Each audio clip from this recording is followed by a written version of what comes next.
અમુક એવા face pack જે આપણે ઘરે રહીને જ બનાવી શકીએ છીએ, જે ચહેરાને ખૂબ ઉપયોગી બને છે. નમસ્કાર દર્શક મિત્રો, ખબર.com પરથી હું દ્રષ્ટિ નાયક આપ સૌનું સ્વાગત કરું છું. મિત્રો, ત્વચા સુંદર હોય કોને ન ગમે, બેદાગ ત્વચા હોય કોને ન ગમે, પરંતુ ત્વચાની કાળજી રાખવી ખૂબ જરૂરી છે. એવામાં જો અમુક ઉપાયો તમે ઘરે રહીને જ કરો છો તો ચોક્કસપણે તમને ફાયદા થઈ શકે છે. અમુક એવા ફેસ પેક જે આપણે ઘરે રહીને જ બનાવી શકીએ છીએ, જે ચહેરાને ખૂબ ઉપયોગી બને છે. તો શિયાળાની આ ઋતુમાં શરીરની સાથે ત્વચાની કાળજી રાખવી ખૂબ જરૂરી છે. એવામાં જો ત્વચાને તમે સ્વસ્થ રાખવા ઈચ્છતા હોય તો તમારે આ ફેસ પેકનો ઉપયોગ કરી શકાય. તો એવા કયા ફેસ પેક બને છે કે જેનાથી ત્વચા સ્વસ્થ રહેશે, સુંદર રહેશે? તો ચાલો એવા ફેસ પેક આપણે જાણીશું.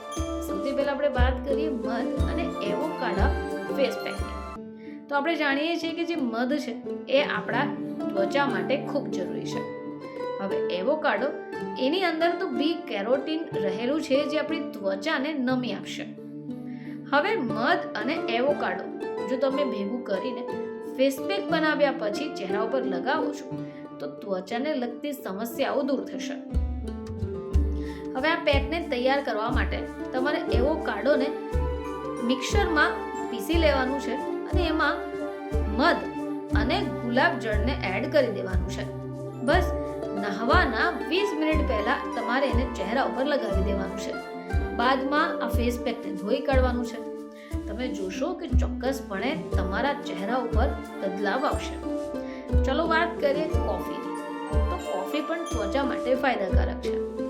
કોફીનો જો ફેસ પેક ચહેરા ઉપર લગાવવામાં આવે તો ખીલની સમસ્યા પણ દૂર થાય છે. હવે આ ફેસ પેક બનાવવા માટે તમારે કોફી, કોકો પાવડર અને મધને સારી રીતે મિક્સ કરીને બાદમાં ચહેરા પર લગાવવાનું છે. 20 મિનિટ બાદમાં તમારે ચહેરાને પાણીથી ધોઈ કાઢવાનું છે. હવે આ સિવાય વાત કરીએ પપૈયાની. તો શરદીમાં પપૈયાથી બનેલું ફેસ પેક પણ ખૂબ મદદગાર નીવડે છે. આ ફેસ પેક બનાવવા માટે તમારે પપૈયાને કાચા દૂધની સાથે મિક્સ કરી દેવાનું છે, ચહેરા ઉપર લગાવવાનું છે. બસ 15 મિનિટ રહેવા દઈ બાદમાં થોડું હલકું ગરમ પાણીથી ચહેરાને ધોઈ કાઢવાનું છે.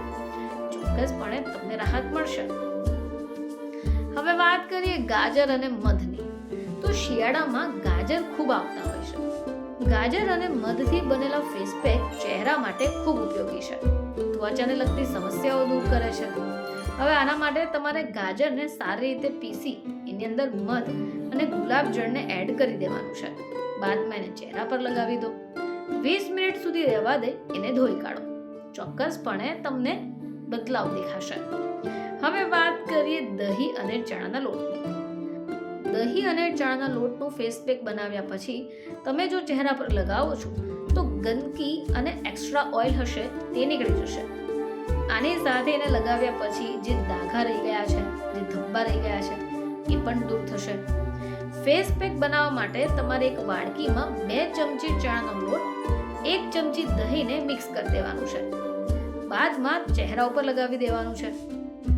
વાત કરીએ એલોવેરા જેલ ફેસ પેકની. તો એલોવેરા પણ ત્વચા માટે ખૂબ ફાયદાકારક છે. આ એલોવેરા જેલને જો ચહેરા પર લગાવીએ ઘણી બધી સમસ્યાઓ દૂર થશે. આના ઉપયોગ માટે તમારે એલોવેરા જેલની અંદર 1 ચમચી લીંબુના રસને એડ કરવાનું છે અને ચહેરા ઉપર લગાવવાનું છે. તો મિત્રો, આવા ફેસ પેક જો તમે ચહેરા પર લગાવશો તો ચોક્કસપણે તમારી ત્વચા સુંદર થશે. ફરીથી તમારી સમક્ષ હાજર થઈશું. ત્યાં સુધી જોતા રહેજો ખબર.com.